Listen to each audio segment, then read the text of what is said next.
Hi friends, last week Sunday காம்போவில் chicken பிரியாணியும் ஈரல் ரோஸ்ட்டும் பார்த்தோம். இந்த வீக் வந்து சூப்பரான மணமணக்கிற நெய்ச்சோறு, அது கூட சிக்கனில் கிரேவி, வெள்ளரிக்காய் வச்சு புளிக்கறி, கல்யாண வீட்டில் செய்கிற மாங்காய் ஊறுகாய், இது எல்லாமே செஞ்சுருந்தேன். எப்படி எப்படிலாம் செஞ்சேங்கிறத ஒன்று ஒன்றா பார்க்கலாம்.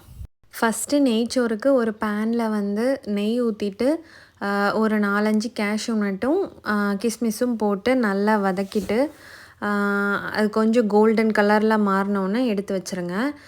அதே நெய்லேயே கொஞ்சம் ஆனியனும் ஒரு ஆனியன் வந்து கட் பண்ணிவிட்டு அதையுமே போட்டு நல்லா கோல்டன் கலரில் மாறினதும் அதையும் எடுத்து வச்சுருங்க. இது எதுக்காக பண்ணுறோன்னா, நம்ம வந்து நெய் சோறு பண்ணி முடித்ததுக்கப்புறமா லாஸ்ட்டில் இதை வந்து மேலே போடுறதுக்காக தான் இது.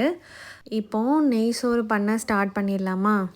நம்ம வறுத்து வச்சுருந்தோம்ல, அந்த பேன்லேயே நெய்யை கொஞ்சம் வேணும்னா ஆட் பண்ணிவிட்டு அதில் வந்து ஒரு ஆனியனை வந்து நல்லா கட் பண்ணி போட்டுட்டு உப்பும் போட்டு கொஞ்ச நேரம் மூடி வச்சு வேக விட்டுருங்க. அது நல்லா வெந்து வந்ததும் அதில் வந்து இஞ்சி வெள்ளைப்பூடு பேஸ்ட்டு ஒரு 2 ஸ்பூன் ஆட் பண்ணி அதையும் நல்லா வதக்கி விட்டுருங்க.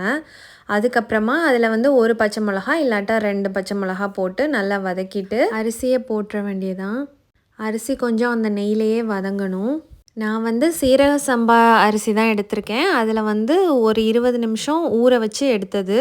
அரிசியை போட்டதுமே இந்த மாதிரி கொஞ்சம் கிண்டி விட்டுருங்க. கொஞ்சம் கிண்டி கொடுத்ததுமே தண்ணி ஊற்றிட வேண்டியதான். சீரக சம்பா அரிசிக்கு வந்து 1 கப்புக்கு 1.5 கப் தண்ணி ஊற்றணும். நான் வந்து வெந்நியாக தான் ஊற்றிருக்கேன். வெந்நியாக ஊற்றுறதுனால அரிசி சீக்கிரமே வெந்துடும். தண்ணி கொதித்ததுமே உப்பு பார்த்துக்கோங்க. உப்பு வந்து நல்லா சுள்ளுன்னு இருக்கிற மாதிரி இருக்கணும். அதுக்கப்புறமா இந்த மாதிரி கொஞ்சம் கொதி வந்ததுமே மூடி போட்டுட்டு இந்த மாதிரி கொஞ்சம் லைட்டாக கிண்டி விட்டுக்கோங்க. கிண்டி விட்டதுக்கப்புறம் தண்ணி எல்லாமே நல்லா வற்றி வந்ததும் அதுக்கு மேலே கொஞ்சம் நெய் ஊற்றி எல்லா சைடும் படுற மாதிரி அப்படியே தடவி விட்டுருங்க. இது எதுக்கு பண்ணுறோன்னா மேலே ட்ரை ஆகாமல் இருக்கும். இப்போ அப்படியே மூடி வச்சு தம் போட்டுடலாம். ஒரு தோசைக்கல்லை வச்சுட்டு அதுக்கு மேலேயே இதையும் வச்சு அப்படியே தம் போட்டுற வேண்டியதான்.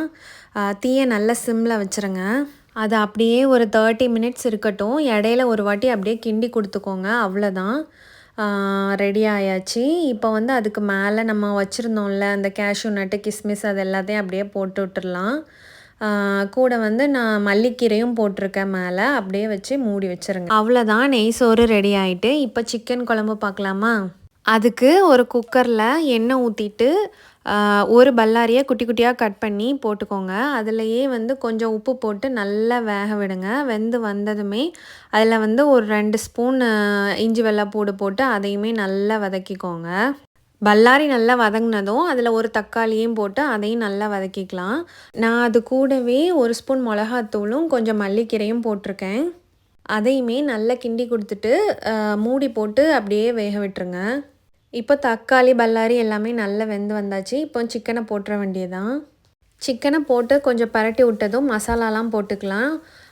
நான் வந்து பெருஞ்சீரக பொடி ஒரு 2 ஸ்பூன் போட்டிருக்கேன். அதுக்கப்புறம் இது வந்து குழம்பு மசாலா, மட்டன் மசாலா இருக்குல்ல அதுதான். அதில் ஒரு 2-3 ஸ்பூனு. அதுக்கப்புறம் 1 ஸ்பூன் கரம் மசாலா போட்டிருக்கேன். அதை போட்டுட்டு தண்ணி ஊற்றி நல்லா கிளறி விட்டுருங்க. மசாலா எல்லாம் எல்லா சைட்லேயும் படுற மாதிரி நல்லா கிளறி கொடுத்துட்டு அதை அப்படியே வச்சுருங்க. நல்ல ஒரு கொதி வந்ததுமே அப்படியே மூடி போட்டு விசில் வச்சிடலாம். ஒரு 2-3 விசில் வச்சா போதும். ஏன்னா சிக்கன் தானே சீக்கிரமே வெந்துடும். அவ்வளோதாங்க, சிக்கன் குழம்பும் ரெடி ஆயாச்சு. இப்போ வந்து வெள்ளரிக்காயில் புளிக்கறி வைக்கலாமா? அதுக்கு வந்து ஒரு மண்சட்டி எடுத்துக்கோங்க. அதில் வந்து கொஞ்சம் எண்ணெய் ஊற்றி அதில் கொஞ்சம் கடுகு, உளுந்தம்பருப்பு, கொஞ்சம் வெந்தயம், கொஞ்சம் சீரகம் இவ்வளோத்தையும் போட்டு நல்லா கிண்டி விட்டுட்டு அதுலேயே கொஞ்சம் பெருங்காயத்தூளையும் போட்டு கிண்டி கொடுத்துருங்க. இப்போ அதுலேயே ஒரு அரை பல்லாரி, அரை தக்காளி, ஒரு பச்சை மிளகா, அது கூடவே 1 ஸ்பூன் உப்பையும் போட்டு நல்லா வதக்கி விட்டுறணும். பல்லாரி தக்காளி நல்லா வதங்கினதுக்கப்புறமா அப்படியே வெள்ளரிக்காவை போட்டுற வேண்டியதான். நான் ஒரு பெரிய வெள்ளரிக்காயில் அரை வெள்ளரிக்காவை குட்டி குட்டியாக கட் பண்ணி அதை அப்படியே போட்டிருக்கேன். அதை நல்லா கிளறி விட்டுட்டு அதில் வந்து ஒரு அரை ஸ்பூன் மிளகாத்தூள், அரை ஸ்பூன் மஞ்சத்தூள், அரை ஸ்பூன் சீரகத்தூள் இவ்வளோத்தையும் போட்டு நல்லா கிளறி கொடுத்துருங்க. அவ்வளோதான், அப்படியே மூடி போட்டு வேக விட்டுற வேண்டியதான். ரொம்ப ட்ரையாக இருக்கிற மாதிரி தான் இருக்கும். வேணும்னா லைட்டாக தண்ணியை வந்து தெளித்து விட்டுக்கோங்க. அது வெந்து வரும்போது வெள்ளரிக்காயிலேருந்தே தண்ணி வெளியே வரும். லாஸ்ட்டாக கொஞ்சம் நாட்டு சர்க்கரையை தூவி விட்டு இறக்கிருங்க.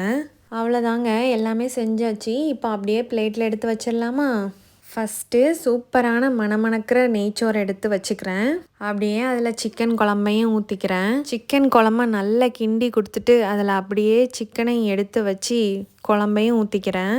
அதுக்கப்புறமா வெள்ளரிக்காய் புளிக்கறியையும் வச்சுக்கலாம். இந்த ஊறுகாய் நான் முதல் நாள் நைட்டே செஞ்சுருந்தேன். அவ்வளோதாங்க, சூப்பரான சண்டே லஞ்ச் காம்போ ரெடி ஆயாச்சு. எல்லோரும் வாங்க சாப்பிடலாம். இந்த வீடியோ உங்களுக்குலாம் பிடிச்சிருந்துருக்கும்னு நினைக்கிறேன். பிடிச்சிருந்துச்சுன்னா லைக் பண்ணி ஷேர் பண்ணி சப்ஸ்கிரைப் பண்ணிக்கோங்க. நெக்ஸ்ட் வீக் வேறு ஒரு லஞ்ச் காம்போவோட பார்க்கலாம். பாய்.